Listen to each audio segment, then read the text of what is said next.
blogger, freelancer, podcaster, producer, and overall creative. With this show, I really want to focus on creatives and bring their authentic self to life. How are they motivated to pursue their passions? What have been the struggles along the way? Does self-care play an important role in who they are today and how they connect with the creative flow? Bringing one's authentic self to the forefront is important in this world that we live in currently. Sharing your self-care, your tips, and how you stay on track for things without losing it completely is also important. Self-care is not talked about enough. And authenticity and self-care are what I like to highlight with my creatives, as well as getting to know them. So get ready for a fun and entertaining show. Hit the like button, subscribe if you haven't already, and let's get ready to meet this episode's guest. Hello, everyone, and welcome to another episode of the Chapter Goddess Chat with me, Madilynn Dale. I've got a fun author for you guys to meet today. We're going to be talking about his books, his writing, and whatever else comes up in casual conversation. Before I bring him in, go ahead and hit that like button and subscribe if you haven't. I appreciate any hearts, any likes, and any shares that you'll give. And here is our guest for the day. Hey. Hello. How are you? I'm good. Thank you for joining me today. Well, thanks for having me. It's a nice break from what I have to spend the rest of my day doing. So it's good to be here.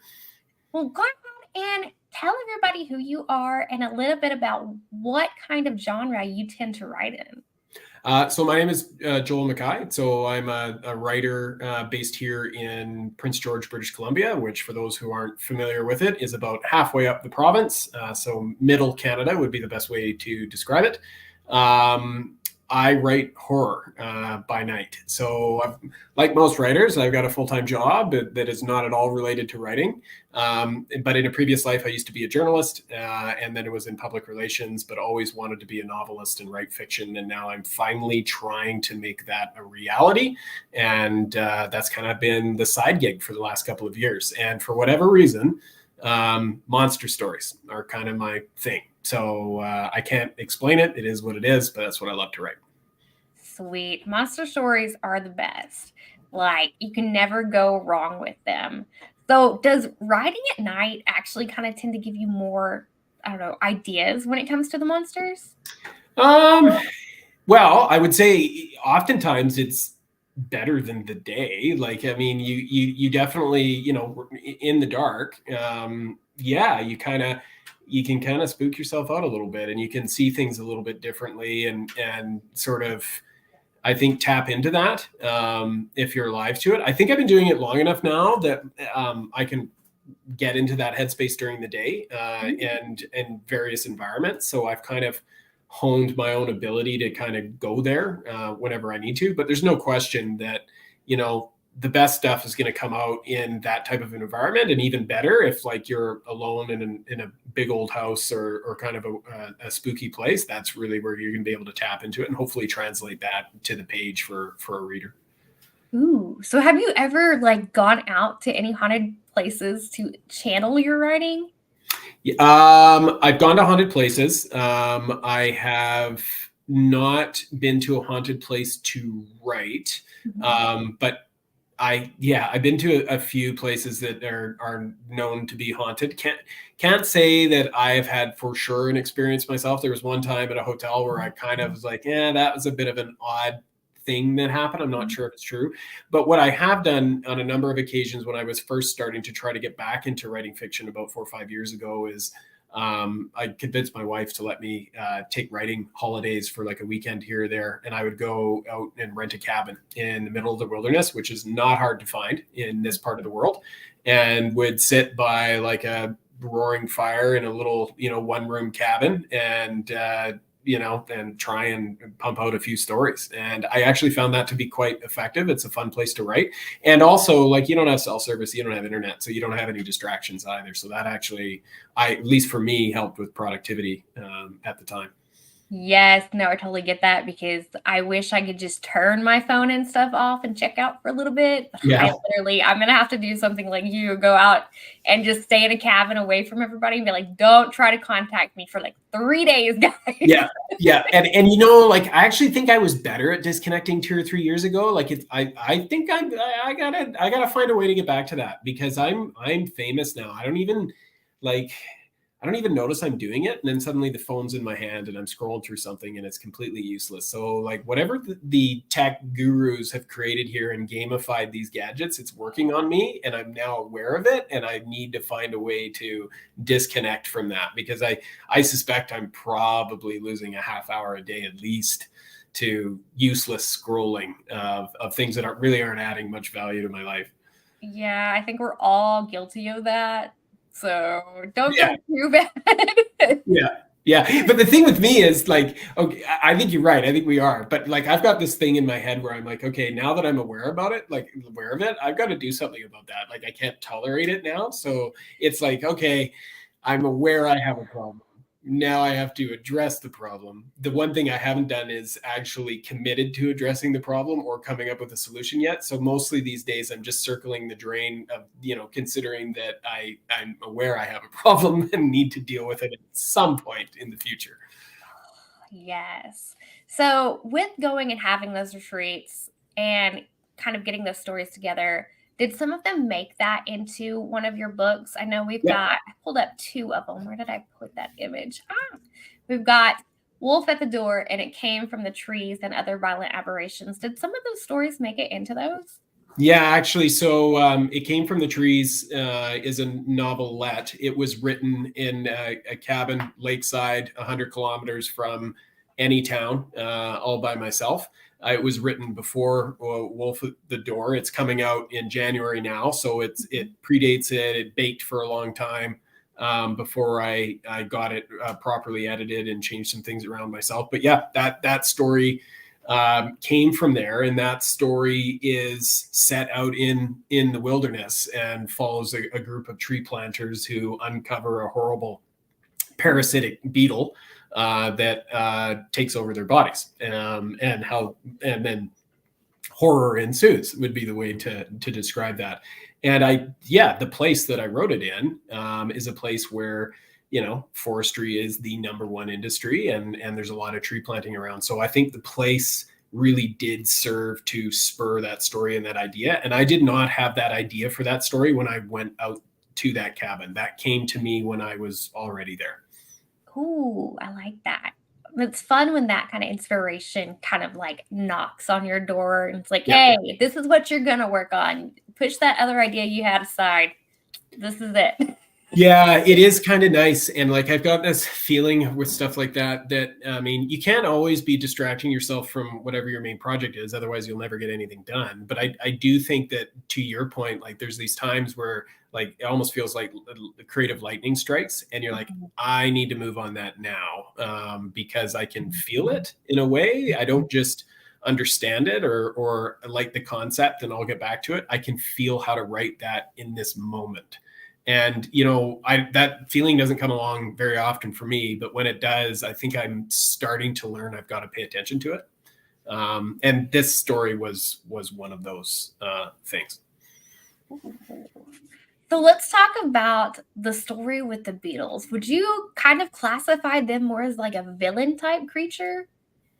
They're indifferent. In some ways, and I think this is common with, I've noticed now with my horror, is that the monsters are typically indifferent to the characters that they are impacting. And I think that, draws on some themes from almost cosmic horror in that sense. And I think, I find it interesting as a reader.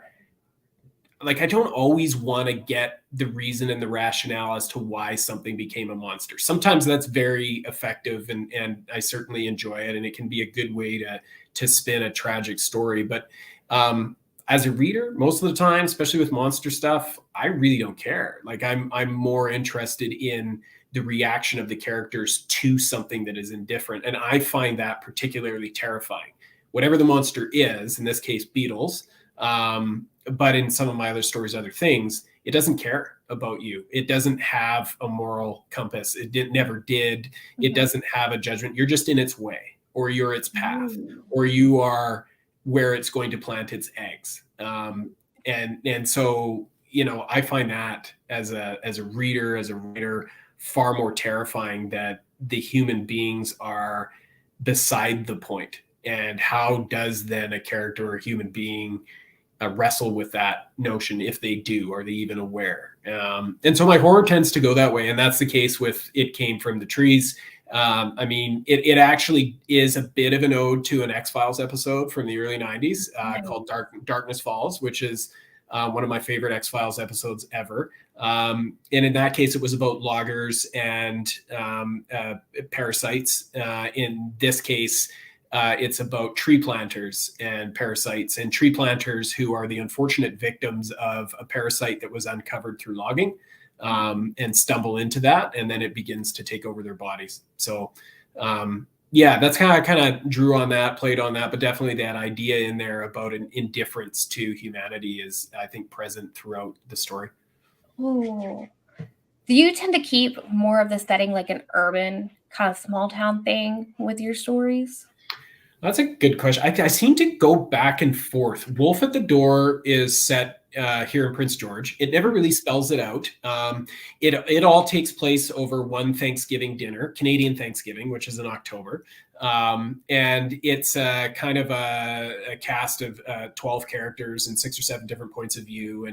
And basically the idea of that story is it takes place in 2 parts. This family gets together for Thanksgiving dinner. None of them really get along. It kind of blows up at the table. It becomes a horrendous disaster of a family Thanksgiving dinner, and is comedic. And then werewolves show up and start to rip apart the family. It is set just on the edge of the city, so kind of one of those neighborhoods that's sort of forested, sort of suburban. But you could say, yeah, that's set in town, right? It Came from the Trees is way out there. I had a story that came out earlier this year from Erie River Publishing called Don't Rock the Boat. That also is set way out there.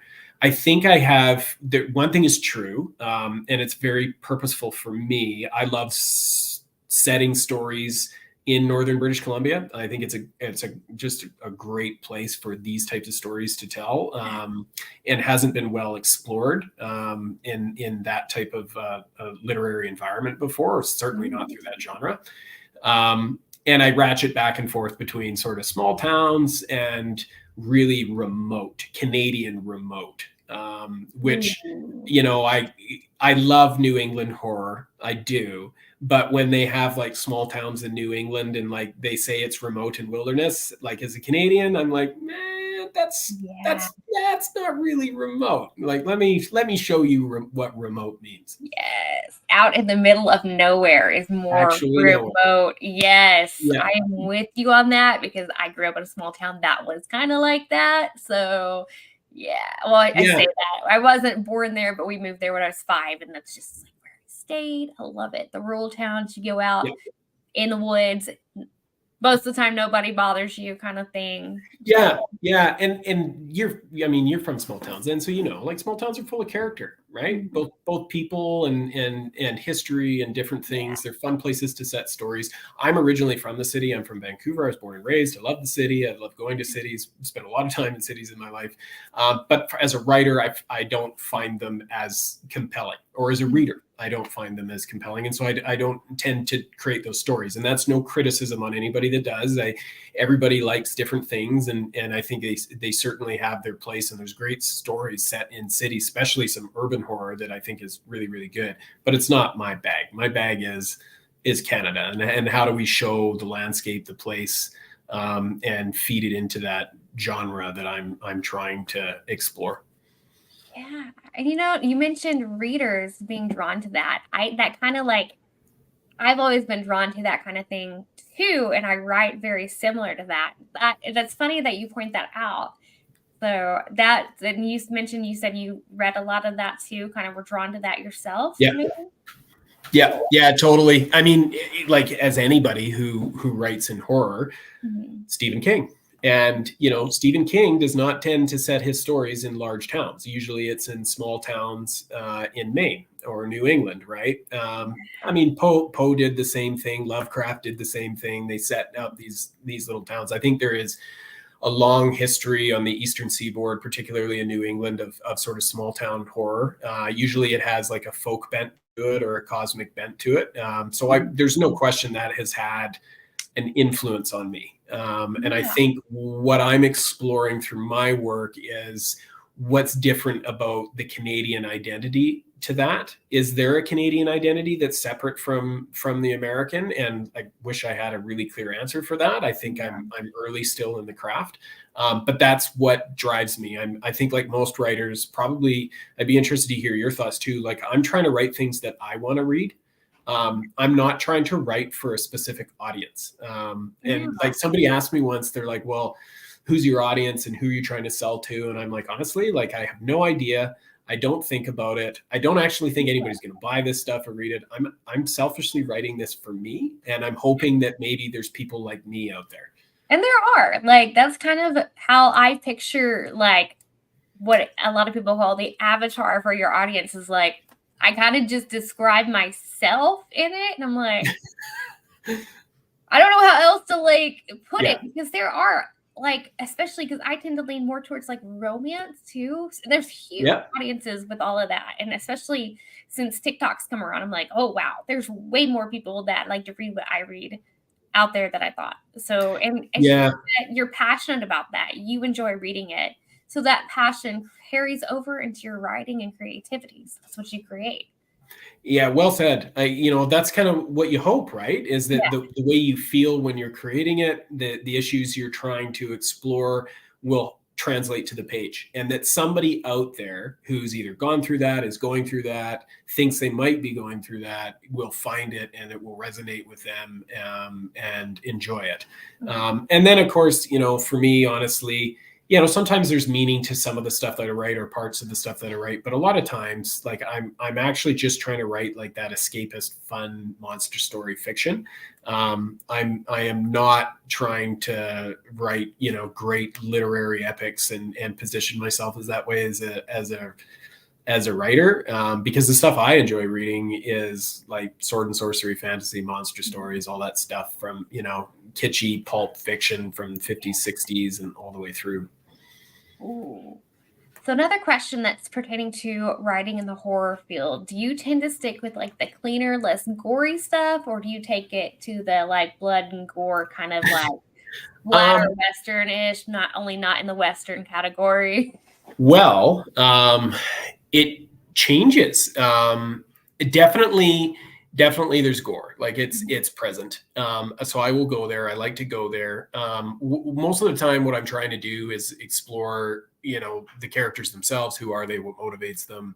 What are they dealing with? And how does that come out in whatever situation, fantastic situation that they found themselves in. So I'd say, if you were to actually analyze the text itself from front to back, you would find that, it isn't actually that gory overall. But when I go there, I go there. I'm not afraid to, describe something being, ripped apart or eviscerated or whatever it might be. Some stories are. I had a story published last year, short story by Bridget's Gate Press that was splatterpunk Western horror. It's the first time I'd ever delved into that. I love Westerns, and I just love bringing those two things together. So I wrote a short story called Hands, and it is splatterpunk. It's gory, it's frightening, it's different. And then I wrote a follow-up to it that is in this collection coming out in January. It came from the trees. Called At the Spider God's Altar, which is Western splatterpunk with a definite cosmic sort of bent to it.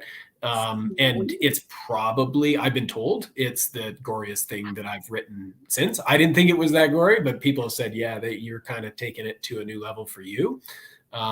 But I would say I don't like gore for gore's sake. And it comes that way with horror film too. Like I'm not a big fan of sort of, gore porn, that type of thing. It doesn't do it for me. I want to be scared. I want to be terrified. I want spooky stuff. Or I want to have fun, or a combination thereof. And so that's what I like in film. That's what I like to read. And so that's what I'm trying to recreate in my work. Nice. Do you feel like it's hard to have horror without a tiny bit of gore in it? I think you run the risk of ending up in an argument with people about whether or not it's really horror. So, it's an easy place to go to have a monster, to have some type of gore, something fearful. I mean, great writers have often said that, horror is really about empathy. And that's what those are the feelings that you're trying to get across. But I think it is possible to write a horror story that doesn't have a monster, that isn't particularly gory, but is still terrifying and draws on, creating empathy in your reader for your characters or your antagonist, whoever that might be. You don't see a lot of it. Sometimes you'll see psychological stuff that will sort of guess at that and leave you wondering to some degree. Some of Paul Tremblay's work is a bit like that. The psychological aspect of it, it isn't overly gory. Sometimes it is, but a lot of times it's more psychological and really frightening. And so there are some masters out there like him that seem to be able to pull that off. But that's for me at this stage. I still there's going to be a point where there's going to be something is going to occur physically to a body. And that to me feels like a defining component of horror. How the volume of that, the degree to which it is described, is a whole other question, but it does feel like you need to pass through that gate, I think, to clearly put yourself in that genre. Not need to put yourself in that genre, but clearly set yourself in that genre for everybody to say, oh yeah, that's horror. Yeah. Okay, fun question. If you could write in any other genre other than the ones you're currently writing in, which one would you pick to write in? Fantasy. Yeah, which is like, it's a bit of a cop-out answer, to be honest with you, because there's a lot of crossover there. That's right? True. There are a lot of crossovers, but it's also its own animal too. It is its own animal, and there's lots of different, just like horror, just like romance and science fiction. There's lots of subgenres to it, right? I grew up reading fantasy, the classics, and then the Dungeons and Dragons spin-off novels and everything else since. And I still read a ton of fantasy. I love it. I have written fantasy. There is a story in this collection that I guess you would describe it as grimdark fantasy, because it is in that setting. So I am sort of playing with that genre. That's probably where I would go.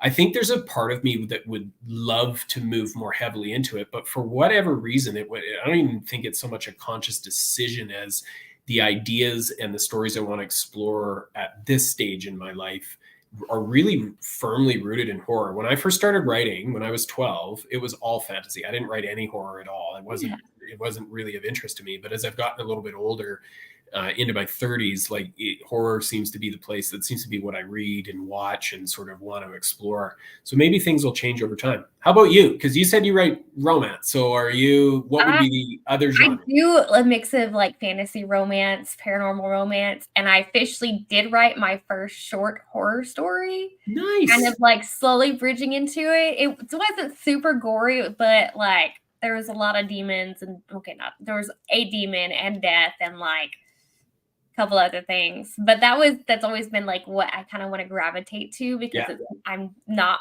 the strongest there, but I didn't intend to gravitate that story to that. That's just how it happened because of the cranky mood I was in. It just came out. It's just how it came out, which is funny how that emotion came through, and I felt a lot better after I wrote it down. Well, I mean, how much of writing for all of us is an exercise in catharsis one way or another, and to deal with whatever we're all dealing with at some point in time. I think that's almost universal.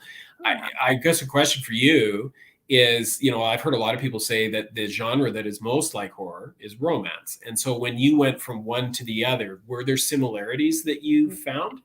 Because the story definitely starts out with a couple. The husband's trying to save his wife from stage 4 cancer.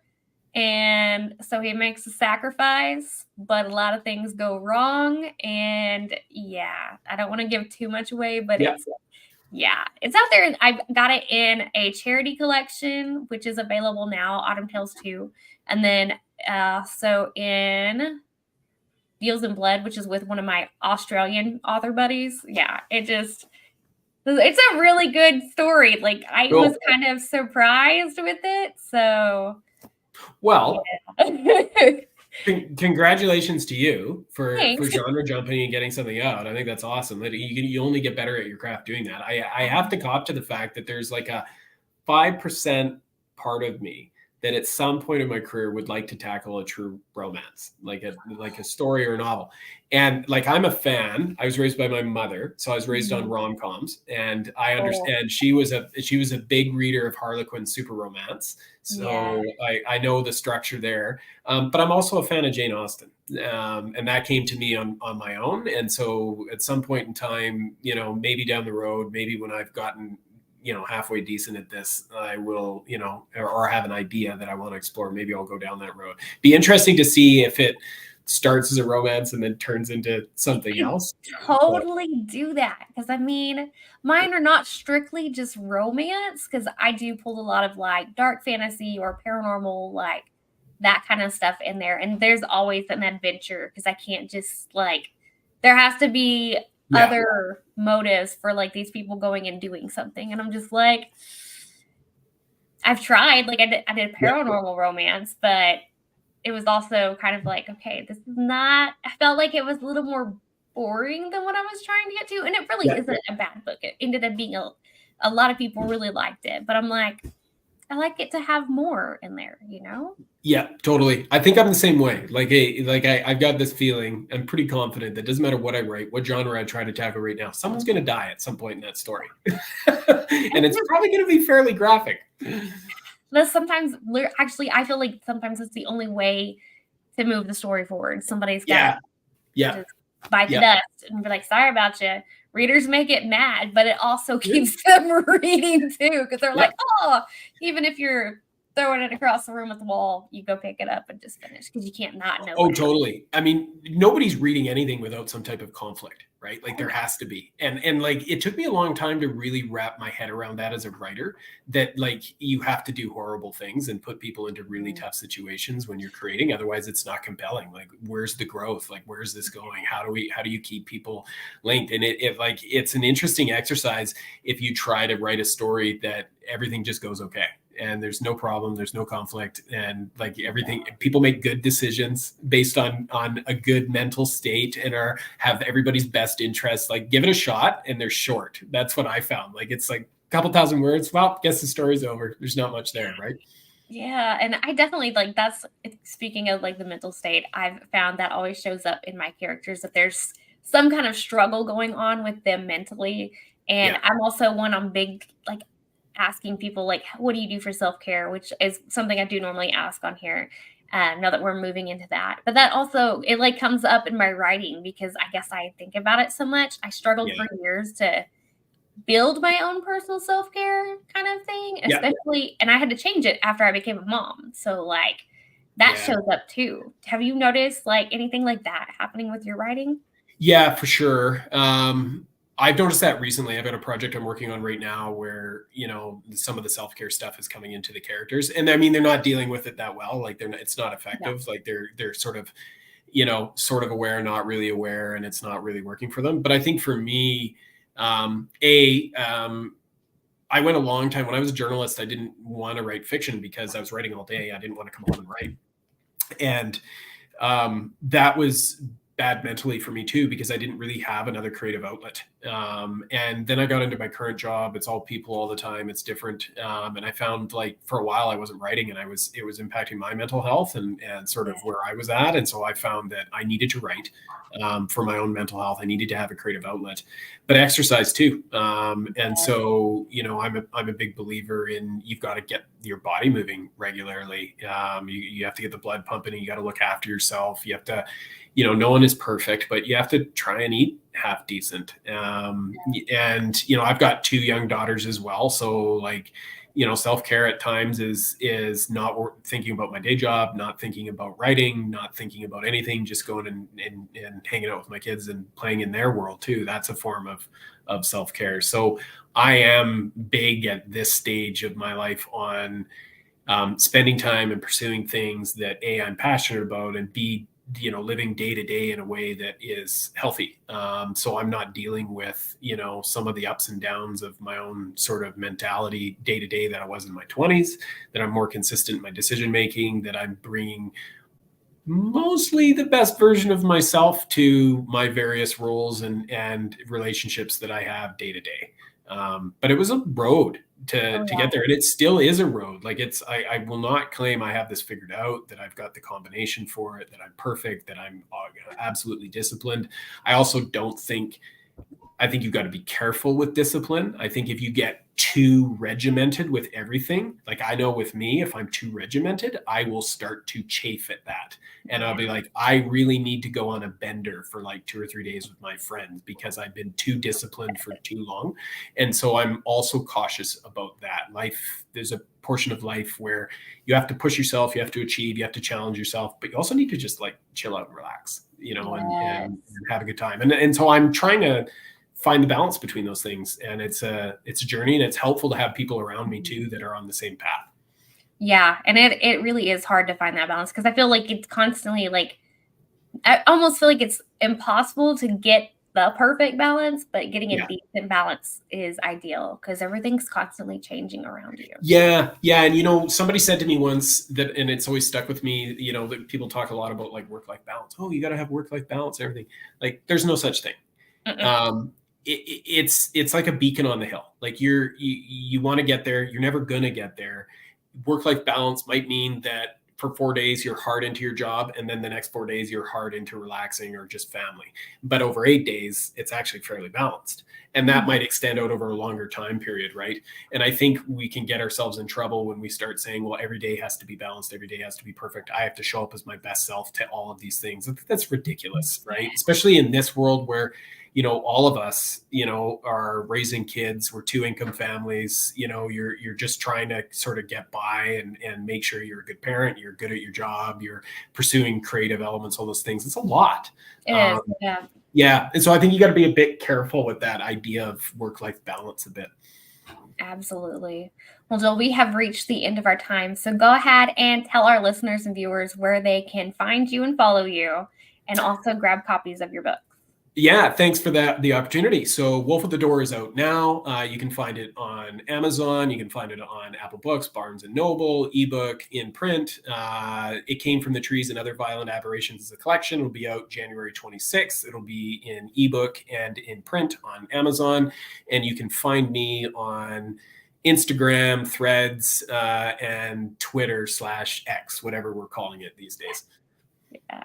Awesome. And thanks again for hanging out with me. Here's his books again, guys. So you can see those covers and look for those awesome books. I've got links to them in the description as well for those of you watching. But other than that, everybody watching, stay creative, and we'll see you next time. I hope you enjoyed the show. Don't forget to hit that like button and subscribe to get future notifications when shows come out. Also, be sure to check out my website. I have a blog featuring this creative with some other fun and interesting questions. You can also subscribe to my newsletter there to stay up to date with all things the Chapter Goddess and Madilynn Dale.